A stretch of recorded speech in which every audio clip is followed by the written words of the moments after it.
Selamat siang para netizen dimanapun kita berada. Salam inspirasi bagi kita semua. Agak menarik juga ternyata ya, ini pembocor utang Anies hanya ingin merusak reputasi. Betul begitu kan. Jadi sudah tahu sebenarnya apa yang sebenarnya terjadi. Erwin Aksa di luar partai Gerindra bisa ngomong seperti itu ya, di luar partai PKS bisa ngomong seperti itu begitu kan.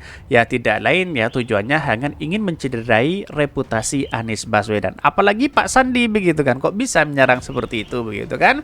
Inilah logika-logika yang salah yang saat ini katanya Pak Sandi akan menjadi calon presiden dari partai yang diusung oleh partai P3 dan bisa diajak bergabung di situ begitu. Tapi walaupun pada hakikatnya masih muncul spekulasi seperti itu, tidak menutup kemungkinan Pak Sandi akan ke situ karena berada di partai Gerindra tentu jelas Pak Prabowo yang akan maju begitu kan. Tetapi inilah komentar-komentar netizen. Saya bacakan terlebih dahulu, agak pedas ya dengan kritikan-kritikan seperti ini kepada Pak Sandi seperti ini. Ini ya dari netizen saya bacakan terlebih dahulu. Pembocor utang Anies hanya ingin merusak reputasi. Betul ini. Betul sekali, itu cara kotor untuk popularitasnya. Kalau kalau jadi Sandi ya, mah pembocornya udah tahu pindah pidanain, bikin malu aja ini.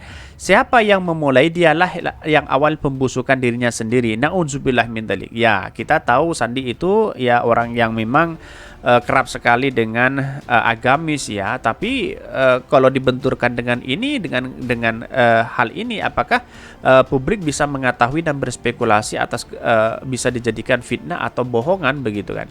Orang benci Azza ya begitu, punya mulut ya, ini lampah-lampah rahasia pribadi orang dibongkar semua ini. Makanya kalau utang bayar ini. Yang rusak malah reputasi sendiri. Ini ada pro dan ada kontra yang saya bacakan ini ya. Langsung kelihatan kelas Sandiaga setara dengan para buzzer. Ya seperti itulah pada hakikatnya reputasi Sandiaga hari ini begitu kan. Ya bisa jadi nyongsep begitu kan.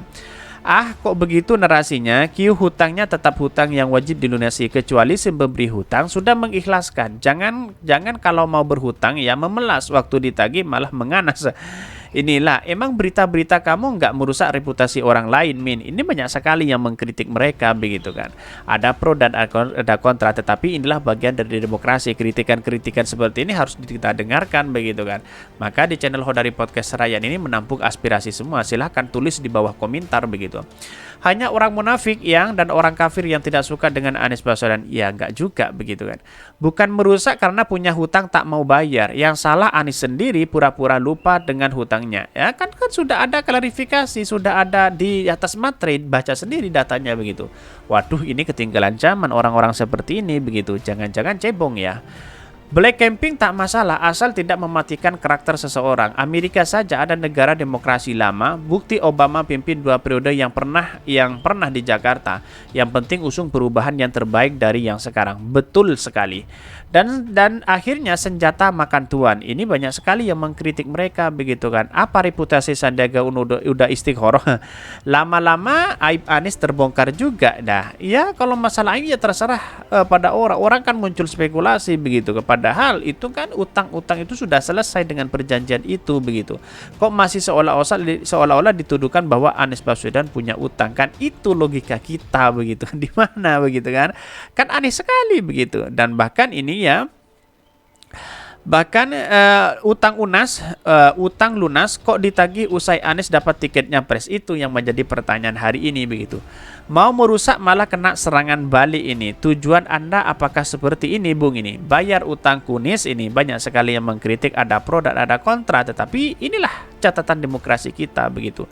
Masyarakat 62 ini ya seperti itu. Kalau junjungannya tidak suka ya sentimen itu yang dikeluarkan adalah negatif begitu kan. Tapi perlu diingat inilah demokrasi kita begitu kan. Tidak pada hakikatnya kalau kita berbicara itu ya wallahu alam semuanya akan ketahuan begitu kan. Tapi di satu sisi menurut saya pribadi langkah ini Anies Baswedan sangat luar biasa. Kira-kira seperti itu. Tapi mari kita baca terlebih dahulu beritanya seperti ini. Ini beritanya ini agak menarik juga ya. Ini pembocor utang Anies hanya ingin merusak reputasi. Mari kita bacakan terlebih dahulu. Dibocorkan utang politik Anies Baswedan kepada Sandiaga Uno sengaja dilakukan oleh lawan politik mantan gubernur DKI Jakarta itu untuk merusak reputasi di hadapan publik dengan tujuan kalah jika nanti diusung sebagai capres di pemilu 2024. Ada juga pihak pembocor surat perjanjian itu sebetulnya mengetahui Anies tidak memiliki utang terkait Pilkada 2017. Namun karena birahi politiknya untuk menghancurkan reputasi Anies, maka isu itu tetap saja diluncurkan ke publik. Kata pengamat politik dari Universitas Esa Unggulan Jamiluddin Ritonga ya kepada kantor berita.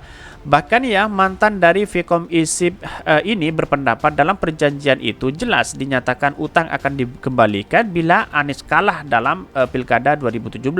Kewajiban itu ya gugur dengan sendirinya bila Anies menang. Ini kan sudah ada pernyataan jelas begitu.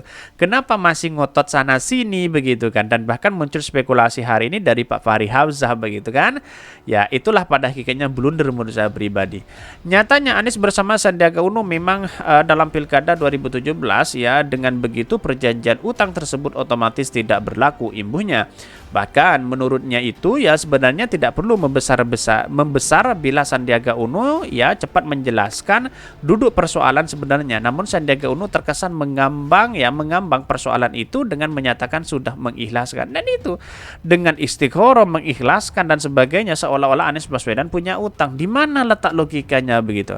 Kalau dia punya utang miliaran misalnya, ya tagih saja secara pribadi begitu kan? Ya tertemu secara eksklusif begitu kan bertemu dengan Pak Sandi. Kok ini masih keluar-keluar di media sosial? Ada apa begitu kan? Dan perlu diingat bahwa siapa mereka begitu kan? Ya kalau cuma ya tidak lain tujuannya mungkin reputasi Anies Baswedan diserang terlebih dahulu, tapi pada hakikatnya kok semakin naik begitu kan? Ini kan aneh juga begitu. Bahkan ini menurutnya isu sebenarnya tidak perlu membesarkan bila Sandiaga Uno cepat menjelaskan duduk persoalannya. Bahkan ya jawaban Sandiaga Uno itu mengesankan Anies memang punya utang. Hal itu membuat isu utang Anies cepat membesar dan menjadi konsumsi publik. Padahal kalau melihat surat perjanjian itu, Anies otomatis tidak mempunyai utang saat dinyatakan menang Pilkada 2017. Hal itu tentu diketahui Sandiaga Uno, katanya. Jadi jawaban mengambang ya, Sandiaga Uno membuat pembenci Anies menggunakan isu-isu itu untuk semakin menyudutkan Anies. Isu ini juga dimanfaatkan kompetitor Anies untuk menjatuhkan citra Anies, tutupnya. Ini banyak sekali begitu kan. Di satu sisi ingin menjatuhkan itu ya, di satu sisi sampai kapanpun hari ini ya, ini masih dimulai ya, belum mulai untuk pencapresan kok sudah dituduhkan seperti ini begitu. Apalagi nanti ya Anies Baswedan punya tiket untuk maju di situ, kampanye kemana-mana pasti berbagai isu yang dimainkan begitu. Aneh sekali begitu kan, reputasi Anies Baswedan dihancurkan, karakternya dibunuh begitu kan. Pada hakikatnya ini tidak semua ya, tentu lawan-lawannya dari Anies Baswedan begitu kan. Sekarang menjadi lawan, besok menjadi kawan. Itulah bukti politik hari ini begitu. Sandi dulu menjadi kawan Pak Anies Baswedan dan sekarang itu menjadi berseberangan, tetapi Pak Anies Baswedan dengan hati yang luar biasa mengatakan bahwa Pak Prabowo sebagai patriot, kemudian Anies Sandi sebagai tetap dan teman sahabat. Nah, Pak Sandi sendiri tidak mengatakan seperti itu, tidak berminta maaf dan sebagainya begitu. Artinya apa? Artinya narasi-narasi yang dibangun secara komunikasi politik Pak Sandi itu salah. Dia mengambang begitu kan. Dia membuat pernyataan seolah-olah dia lempar batu sembunyi tangan kepada Pak Fadlizon begitu kan. Pak Fadlizon disuruh tanya ke Pak Fadlizon. Setelah Pak Fadlizon ditanya, ya disuruh tanya kepada Pak Sandi. Itulah kecerdasan Pak Fadlizon, tidak memberikan statement itu begitu. Jadi artinya apa selama ini ya, kalau secara komunikasi politik ya Pak Sandi itu salah jauh begitu, mengambang begitu. Kalau dia ingin ngebet menjadi calon presiden, seharusnya tidak seperti itu begitu kan. Ya pada hakikatnya ya masuk di partai P3 misalnya atau ke yang lainnya misalnya lebih dekat dengan itu atau dengan Pak Surya Paloh lebih dekat itu bisa jadi seperti itu begitu. Tetapi perlu diingat kalau Anies Sandi ya terjadi lagi ya dengan narasi-narasi yang baik Pak Sandi ya sowan kepada partai Nasdem ya, siapa yang akan diusung di situ dengan satu catatan bahwa ingin ngebet menjadi calon presiden ya sebenarnya komunikasi itu komunikasi yang baik begitu. Tetapi kalau seperti ini kan mencederai begitu. Baru saat ini ya Pak Sandi belum mendapatkan tiket untuk maju di Pilpres begitu kan. Apa yang dilakukan Sandi ya membunuh karakter Pak Anies terlebih dahulu begitu kan. Kalau atas rasa kebencian dengan itu ya wallahu alam, saya tidak tahu, perlu diingat. Tapi komunikasi Pak Sandi itu mengambang begitu, tidak tahu arah. Setelah klarifikasi ya istikharah, mengikhlaskan, bermusyawarah dengan keluarga, terus kita tidak ingin melanjutkan itu begitu. Padahal dirinya yang keluar-keluar sendiri begitu. Di mana letak logikanya begitu? Inilah kritikan-kritikan besar muncul dari masyarakat bahwa seolah-olah Sandi itu ya seperti itu. Katanya agamis, tahu-taunya seperti itu, dianggap sebagai pembohong, dianggap sebagai fitnah dan sebagainya. Inilah spekulasi-spekulasi dari masyarakat begitu. Nah, stigma ini sampai kapanpun Pak Sandi tetap ada begitu. Mau calon presiden dan apapun pasti digoreng habis-habisan karena Pak Sandi selama ini belum minta maaf begitu kan, walaupun tidak melanjutkan dengan pembicaraan utang piutang itu. Kira-kira seperti itu. Mungkin itu yang kami sampaikan. Tonton terus channel Hodari Podcast Rakyat ini karena ada berita-berita menarik dan viral setiap harinya. Salam para netizen, salam inspirasi bagi kita semua. Jangan lupa di subscribe channel YouTube Hodari Podcast Rakyat ini.